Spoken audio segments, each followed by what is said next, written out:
On January 25, 1995, a Russian early warning radar detected what looked like a U.S. Trident missile launch. The alert traveled fast. Operators flagged it as a possible nuclear first strike.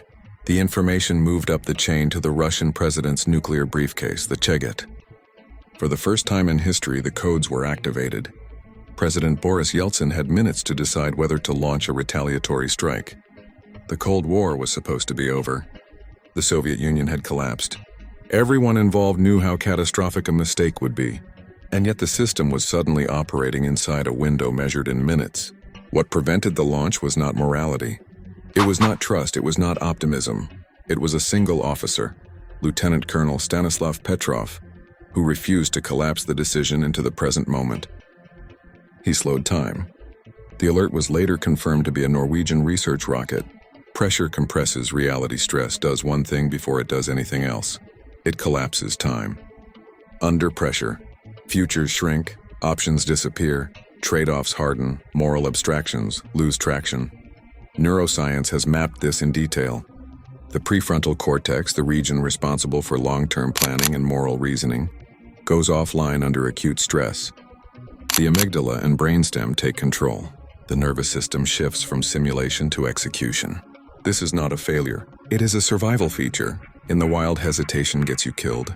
But in modern systems, financial markets, militaries, corporations, families, this ancient reflex is often catastrophically misaligned with the environment. Why smart people make stupid decisions. In 2008, highly intelligent bankers destroyed trillions of dollars in value. These were not ignorant people. They had models, data, and decades of experience. What they didn't have was time. Compensation structures rewarded quarterly performance. Risk was deferred. Losses were abstract until they weren't. As pressure increased, decision windows narrowed.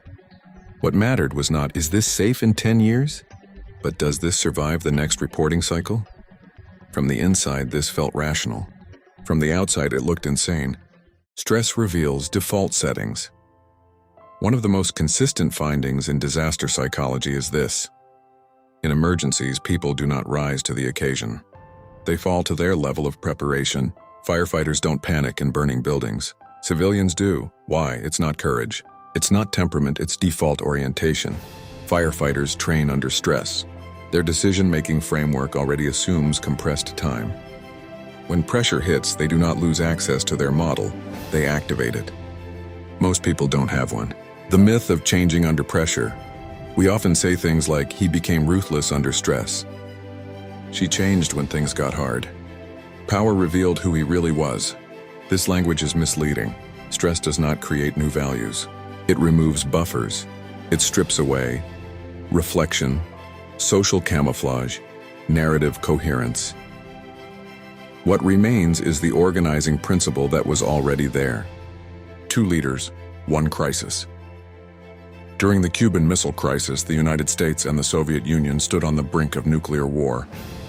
Inside the U.S. Navy, 2 officers encountered a Soviet submarine armed with a nuclear torpedo.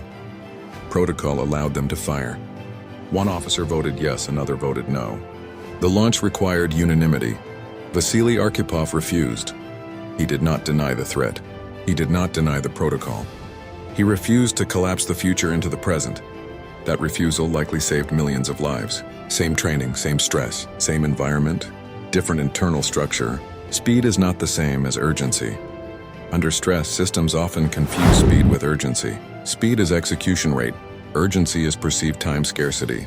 Elite performers, special forces operators, trauma surgeons, crisis pilots, move fast without urgency.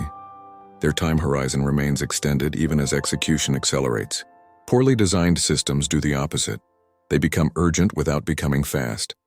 This is when mistakes cascade. Collapse is predictable. Sociologists studying institutional failure have identified a consistent sequence. 1. Environmental stress increases. 2. Decision timelines shorten. 3-point optimization narrows to immediate survival. 4. Justifications become local and self-referential. 5. Harm is externalized. 6.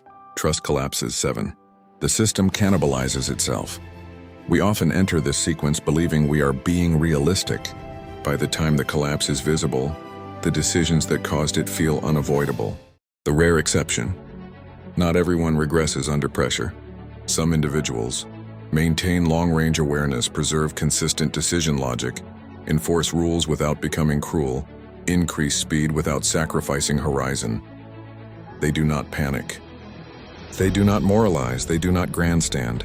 They stabilize. These individuals are disproportionately found in nuclear command chains, high-reliability organizations, crisis response units, certain forms of quiet leadership. They are rare, and they are not defined by personality. They are defined by structural invariance under stress. Why this chapter matters. If stress changed people, training wouldn't work. If pressure created morality, religion wouldn't need rules. If intelligence protected against collapse, history would look very different. Stress is not the villain. It is the diagnostic tool. It shows us how time is experienced, what is being optimized, how harm is justified.